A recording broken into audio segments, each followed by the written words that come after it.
Boa noite. Chegamos ao final deste ciclo de entrevistas aos presidentes dos grupos e representações parlamentares da Assembleia Regional. É hoje nosso convidado Vasco Cordeiro, do Partido Socialista. O Partido Socialista foi o partido mais votado nas eleições do passado mês de outubro, mas devido a uma coligação de direita entre PSD, CDS e PPM, foi o PSD convidado pelo representante da República para formar governo. Sr. Deputado, muito boa noite, muito obrigado por ter aceitado este nosso convite. Depois da decisão do representante da República, ouviram-se várias vozes a dizer que poderia ter feito mais alguma coisa para evitar este governo de direita. Passado estes 3 meses e olhando para trás, acha que poderia ter feito mais alguma coisa? Mas boa noite, Roberto Moraes, e boa noite a todos aqueles que nos acompanham nesta entrevista. Bom, eu não sei a que vozes é que se refere. O que sei é que cada um dos intervenientes no momento seguinte ao das eleições teve consciência do que estava em jogo, cada um dos partidos. Eu, da minha parte, contatei nos casos presencialmente, mas sempre pessoalmente, ou seja, em próprio, com os partidos necessários para uma solução. Foi entendimento de alguns desses partidos que, fruto daquele que era o seu posicionamento, acabaram por não estar reunidas as condições para que a vontade que os açorianos manifestaram nas urnas fosse respeitada e tivesse correspondência na solução do governo dos Açores. Eu recordo que, ao contrário do que o Roberto referiu, nós temos a solução que temos não por causa de 3 partidos contra o Partido Socialista, mas sim de 5 partidos contra o Partido Socialista. Penso que aquilo que neste momento se verifica é uma situação em que paulatinamente se vai tornando mais claro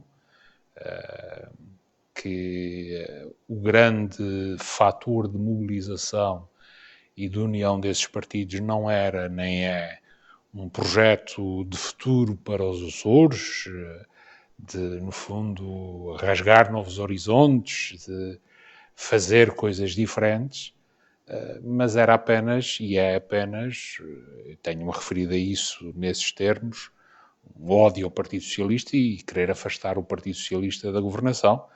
Por que razão é que eu digo isso? Porque muitas das questões, ou dos supostos vícios e das questões que esses partidos tanto criticavam na governação do Partido Socialista, não só fazem igual, como até pior. E, portanto, julgo que isso é um sintoma claro da ausência de qualquer projeto.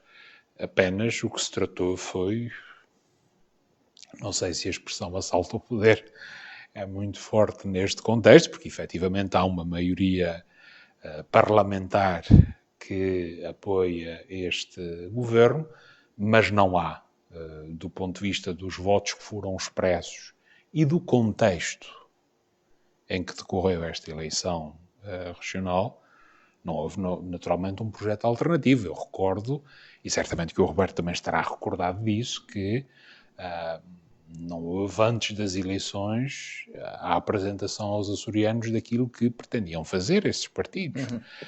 Não houve antes das eleições a apresentação de um projeto que unisse esses partidos. Bem pelo contrário, aquilo que assistimos foi, o PSD dizia que nunca faria uma aliança com o Chega dizia que era um partido antissistema e que, portanto, nunca viabilizaria uma solução governativa, não se associaria a esta situação. O PPM disse do PSD e do seu líder aquilo que nem Maomé disse do Tocinho. Enfim, mas perante a possibilidade de se unirem para afastar o PS do poder, não tiveram em atenção aquela que era a vontade dos açorianos e assim agiram. Por tudo isso que acabou de dizer, acha que esta legislatura vai chegar ao fim? Não sei, não sei se a legislatura chegará ao fim ou não. O que eu acho é que, independentemente de chegar a legislatura ao fim ou não, o que os Açores precisam é que, simultaneamente com a situação da pandemia e a reação às consequências não só sanitárias, mas também económicas e sociais, mas que há uma outra agenda, digamos assim, que não pode ficar esquecida. Uma agenda mais estrutural, uma agenda de soluções que, no fundo, desbravem novas possibilidades de desenvolvimento, novas áreas de desenvolvimento. E o que eu receio é que esta legislatura, fruto também desse contexto que referiu e deste quadro da necessidade de ter que agradar a esses 5 partidos, acabe por ser uma legislatura de gestão corrente e não de fazer aquilo que é preciso fazer. Que sinal é que quis dar ao vir para a Assembleia e ser presidente do grupo parlamentar? Bom, eu não quis dar sinal nenhum. Eu limitei-me a fazer aquilo que a minha consciência me manda fazer. Não é? E eu tenho consciência que as eleições e a forma como me apresentei às eleições era de candidato a presidente do governo. Nós sabemos que este cargo não se processa através de eleições, é um facto, mas candidatei-me às eleições. E, portanto, eu acho que a minha responsabilidade era, e assumia, a de assumir o lugar de deputado. Porque toda a conversa da credibilização da atividade política não pode ficar só da boca para fora. É preciso fazê-lo. É preciso assumi-lo. E eu acho que, ao assumir este mandato, porque foi o mandato que fui eleito, para o qual fui eleito, o que pretendia significar à maioria dos açorianos que votou no Partido Socialista. O Partido Socialista foi o partido mais votado destas eleições, foi que não virava a cara à luta e que, portanto, pretendia honrar a confiança que depositaram em mim. Vamos falar agora da pandemia. Que avaliação é que faz a estes 3 meses de governação deste partido no combate à pandemia? Roberto Moraes, se me é permitido, eu gostaria de fazer uma análise para responder à sua pergunta, mas não de colocá-la desse ponto de vista. Ou seja, não ser esse o critério. Eu acho que os Açores, desde o início, conseguiram manter uma situação que, sobretudo em termos comparativos com outras partes do território nacional, foi uma situação mais favorável. Houve, efetivamente, a necessidade, em algumas circunstâncias, de tomar medidas mais duras, mais, no fundo, agrestes, se me permite a utilização do termo, mas também aí houve algo que me parece que, da minha parte, tentei sempre fazer, de dar a cara, de explicar por que razão é que estávamos a seguir esse caminho, que critérios é que seguíamos para tomar determinadas medidas. Ao longo do tempo, os Açores têm conseguido manter esta situação do ponto de vista sanitário, o que é algo muito positivo. Como também é muito positivo termos já iniciado o processo de vacinação, termos, no fundo, já passado a esta fase que nos faz ver um horizonte para o fim desta situação que vivemos. Obviamente que há questões sempre que podem decorrer de forma melhor, não é só agora, já havia antes, e, portanto, tudo isto faz parte também de uma situação com a qual, ou para a qual, julgo que nenhum governo estava preparado. E que exige, enfim, essa situação exige, por vezes, a tomada de posições que o interesse que está em causa, que é da saúde pública, leva a fazer. Há agora, à medida que o tempo decorre e à medida que a questão sanitária vai ganhando contornos mais definidos na sua saída, relevam naturalmente outras preocupações do ponto de vista social, do ponto de vista económico, e julgo que, enfim, pelo menos da parte do Partido Socialista e do grupo parlamentar do Partido Socialista, tem havido uma atenção muito nessa componente de darmos resposta a essas necessidades. Ao mesmo tempo que também julgamos que há uma atenção da nossa parte à forma como o Parlamento pode acompanhar esta situação. Daí a proposta que fizemos a semana passada e que foi reprovada pelos partidos que apoiam o Governo, de constituir uma comissão que permitisse, no fundo, no âmbito do Parlamento, uma maior fluidez de informação ou melhores condições para que o Parlamento ajuizasse desta situação.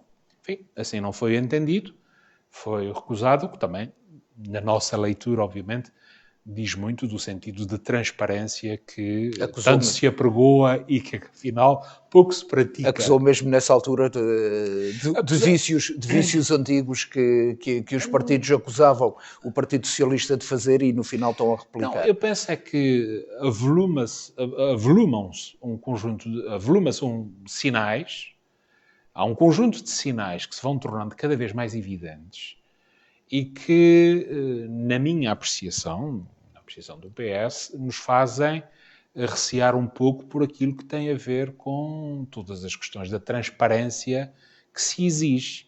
Repare, não estamos a falar apenas dessa situação. Foi tornado público, inclusive com declarações de um elemento do gabinete do Sr. Presidente do Governo, que iam acabar as conferências de imprensa para dar conta das decisões dos Conselhos do Governo. Na nossa apreciação isso é negativo.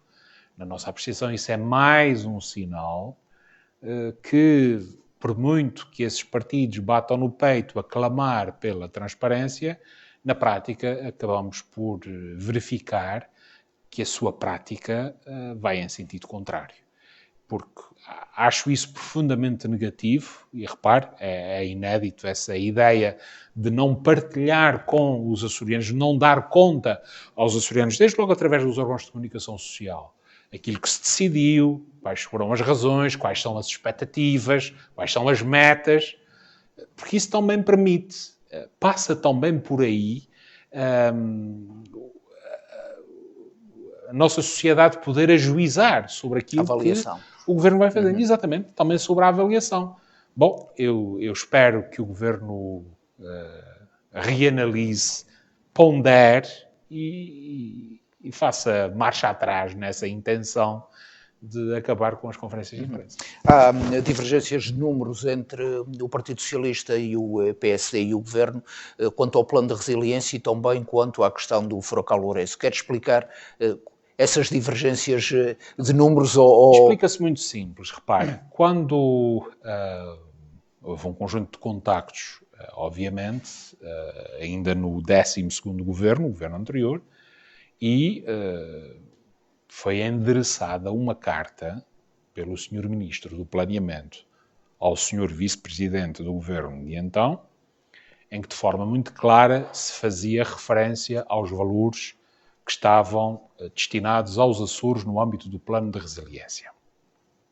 Esses valores, nessa carta, estão indicados a preços constantes de 2018, mas o próprio Banco Central Europeu, e isso é prática, tem um mecanismo de, como é um montante que se prolonga ao longo do tempo, de atualização, digamos assim, deste montante. E, portanto, o valor final são os tais 720 milhões de euros.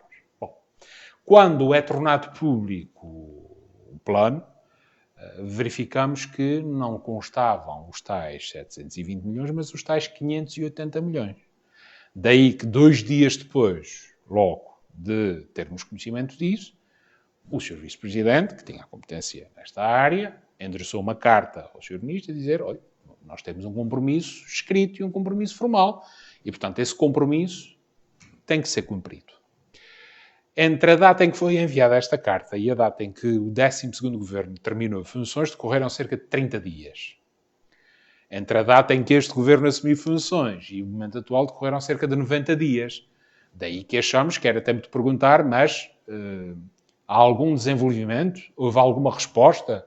Houve algum contacto do Governo da República com o Governo Regional a propósito desta questão das verbas do Plano de Recuperação e Resiliência? Porque há aqui 2 questões. A primeira questão, repare, a primeira questão é: certamente recorda-se das declarações do atual Presidente do Governo quando se falava nos 720 milhões. Enfim, que era inadmissível, que era pouco.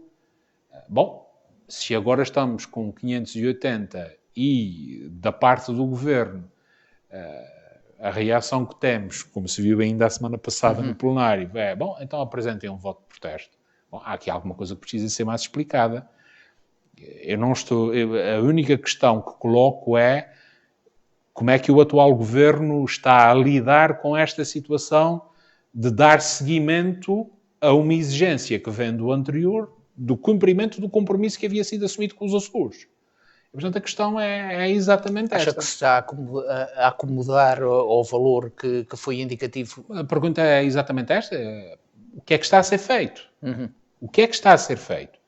Julgo que não é uma pergunta tão disparatada quanto isso. Relativamente ao furacão Lourenço, aquilo que foi assumido na altura foi que o Governo da República pagaria 85% das despesas executadas em obras de recuperação do furacão Lourenço.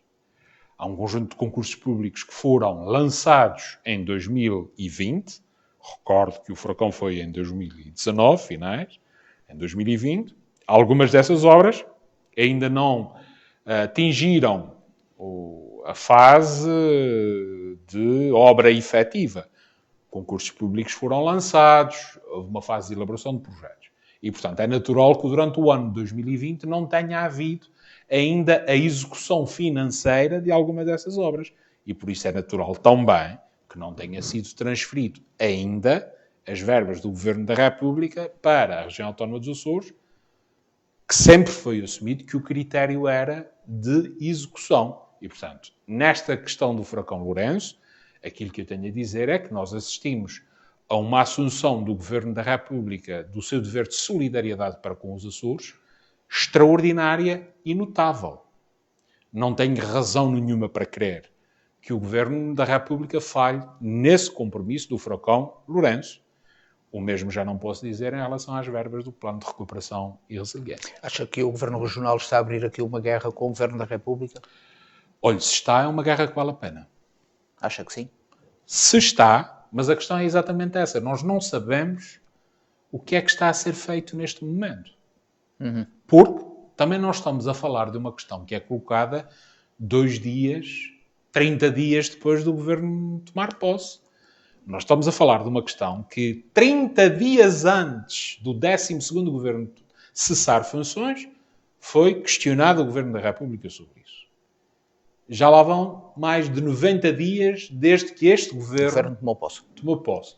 Se quiser ver a coisa de outra forma, já lá vão quase 4 meses desde que esta carta foi enviada a dizer, cuidado, os senhores assumiram um compromisso connosco de 720 milhões, 5% do Plano de Recuperação e Resiliência. E, portanto, por muita flutuação que possa ter este valor, esta diferença de 140 milhões precisa de uma explicação e aquilo que nós perguntamos é o que é que está a ser feito neste momento. O Governo Regional disse nós prescindimos desse valor porque somos compensados noutras coisas. É só isso que nós estamos, no fundo, a querer saber, porque é uma verba significativa. Outro dos assuntos que está na ordem do dia é a questão da SATA, do plano de recuperação da SATA. Está confiante que a SATA poderá voar agora de outra forma com aquele plano de reestruturação e que terá uma aprovação em Bruxelas? Repare, se aquilo que conhecemos foi também apresentado à comunicação social. E, portanto, se o plano efetivamente que foi entregue a Bruxelas, e que, aliás, o Sr. Presidente do Governo comprometeu-se que no mesmo dia enviaria para os partidos políticos. Isso ainda não aconteceu, mas certamente está a caminho, digamos assim. Se corresponde àquilo que foi apresentado, mas sobretudo àquilo que vinha sendo trabalhado pelo Conselho de Administração da SATA ainda antes das eleições, eu tenho confiança que nós poderemos fazer esse caminho. Um caminho que terá agora que ter uma pronúncia da Comissão Europeia, que é quem aprova, e que visa, no fundo, dar outra força à SATA para poder cumprir a sua missão de serviço aos Açores e de serviço aos açorianos. E o que é que acha da auditoria que os partidos, o PSD, o CDS e o PPM, vão propor através do Tribunal Constitucional às contas da SATA? Ao Tribunal de Contas. Ao Tribunal de Contas, sim. Acho muito bem. Acho muito bem. Aliás, acho muito bem agora como achei muito bem no passado. A SATA é dos assuntos mais escrutinados. O Tribunal de Contas tem já uma auditoria que foi apresentada em 2015, se não me falha a memória, 2016. Foi tornado público esse relatório e, portanto, não estamos a falar de uma situação... Houve uma comissão de inquérito específica, se não me falha a memória, sobre a SATA. Exatamente. Houve uma comissão de inquérito sobre o setor público e empresarial que também versou sobre a SATA. E, portanto, a SATA é talvez a matéria mais escrutinada, pelo menos era, fiscalizada da governação regional. E, portanto, se entendem que é necessário agora solicitar ao Tribunal de Contas que faça essa apreciação, pois acho muito bem.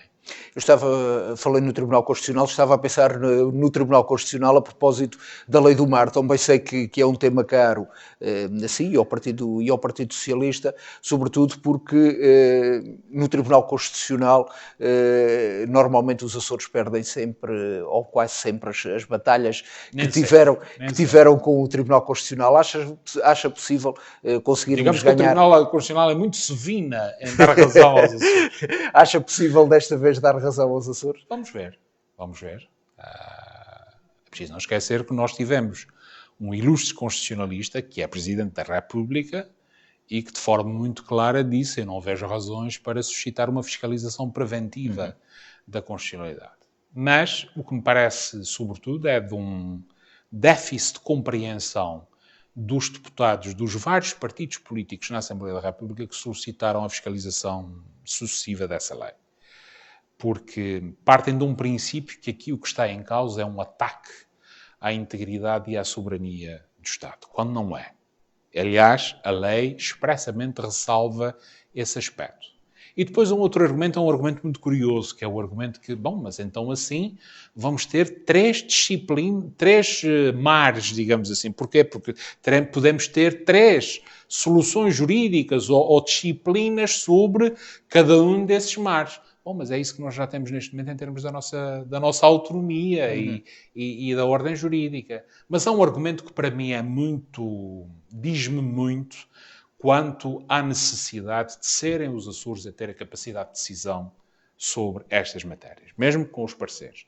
E que é o argumento de se há uma decisão que pode ter maus resultados, quem sofre não é Lisboa. Quem sofre são os Açores, são os açorianos. E, portanto, parece-me de elementar justiça esta ideia de, se somos nós que corremos o risco, somos nós que devemos ter a capacidade de decidir. E a isso junta-se um outro argumento, que é um argumento que também é muito utilizado, mas que tem que ser praticado, que é o chamado, espero, não estar a entrar no jargão, mas o princípio da subsidiariedade, que é dar às entidades, só deve haver intervenção de uma entidade mais geral, digamos assim, mais distante, quando a entidade que está mais próxima da situação que precisa de ser resolvida revelar que não tem condições ou não tem competência para a resolver de forma satisfatória.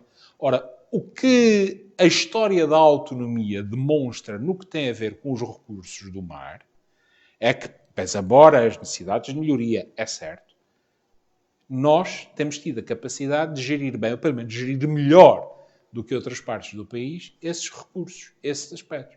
E é isso, no fundo, que nós estamos a falar.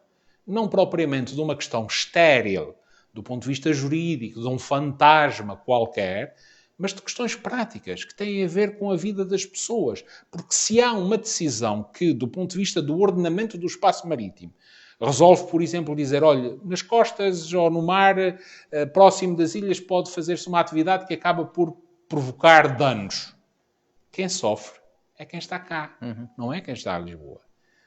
E nem que seja por isso, a intervenção das entidades regionais, dos órgãos de governo próprio da região, deve ser uma intervenção reforçada, deve ser uma intervenção com capacidade de decisão. Há um conjunto de outros argumentos do ponto de vista jurídico, mas eu fico por aqui para também não levar a conversa. Sim, senhor. Estamos já a caminhar para o final. Eu queria ainda ouvi-lo. Estamos em abril deste ano. Será discutido o plano e orçamento para este ano. Que preocupações é que o Partido Socialista tem neste momento quanto àquilo que esse documento deve ter e deve incidir a política do Governo Regional para este ano? Olha, eu acho que este documento tem que ser um documento que, de forma muito clara, acuda às situações que, do ponto de vista social e económico, a pandemia provocou e que necessitam de apoio, que já tiveram apoio, mas que necessitam de um apoio decorrente do facto desta situação estar a prolongar-se. Mas também um plano que lança alicerces para o nosso futuro, porque nós não podemos ficar apenas a olhar para esta situação. Preocupa-me muito a circunstância de não estarmos já de forma mais intensa ao nível do Governo Regional a preparar a situação da recuperação do setor turístico. Nós não nos podemos, na minha opinião, não nos devemos atrasar nessa componente, porque senão nós estamos sozinhos aí. E, sobretudo, neste contexto, temos que ser céleres. Eu acho que aí estamos a perder tempo. Os Açores estão a perder tempo. Bem sei que a Associação de Turismo Açores tem já algumas diligências em curso, mas a minha opinião é que esta componente do setor turístico é essencial para a recuperação económica da nossa região. Tenha sido até a mola impulsionadora da economia regional. Exato. E acho também que a circunstância de termos a situação sanitária que temos tem que ser aproveitada para ser um impulso do relançamento do setor turístico. Esta questão do setor turístico é uma matéria que a mim me preocupa, porque pode estar aqui uma grande oportunidade para o relançamento deste setor, até aproveitar esta situação para corrigir alguns aspectos que a nossa experiência passada demonstrou que necessitavam de ser corrigidos. E o meu grande receio é que estamos a perder tempo. Estamos a ficar para trás nessa componente. E isso naturalmente preocupa-me e acho que o plano e orçamento e as orientações a médio prazo devem ser, no fundo, instrumentos que de forma muito clara, também nessa componente, demonstrem que o caminho faz-se é para a frente, não é olhando para trás. E acho que por vezes há demasiado ao nível do governo essa tentação de olhar para trás e não de olhar para a frente. Sr. Deputado, já escutámos o nosso tempo. Agradeço a sua presença neste programa. Terminamos assim este ciclo de entrevistas que a RTP, ao longo dos últimos dias, realizou com os presidentes dos grupos e representações parlamentares na Assembleia Regional. Foi uma forma também que a RTP e este programa teve para marcar o início desta nova legislatura. No final deste mês regressamos ao formato normal deste programa, onde vamos aí debater os temas da agenda da Assembleia Regional com os partidos aqui representados. Tenha a continuação de uma ótima noite e marcamos encontro então para o final deste mês. Boa noite.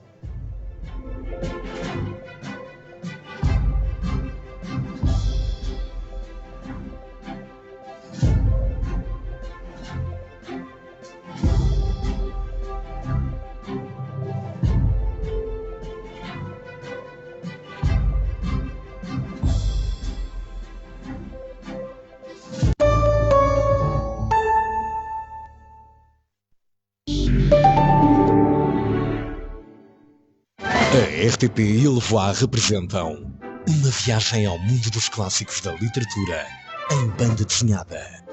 Uma seleção única de obras excepcionais da literatura mundial. Este mês, A Ilha do Tesouro, de Robert Stevenson. Já disponível por 10,90€. Sabemos que os preços nunca tiveram tanta importância como nos dias de hoje. Ficou a faltar um preço! Oh, está encravado! Vamos lá, Max! É por isso que os mantemos sempre baixos, para o que der e vier. Obrigada, Max. Não é Max! Maxmat é assim nada. Garantir preços imbatíveis em qualquer altura é a nossa missão. Maxmat, os profissionais dos preços baixos. Sente-se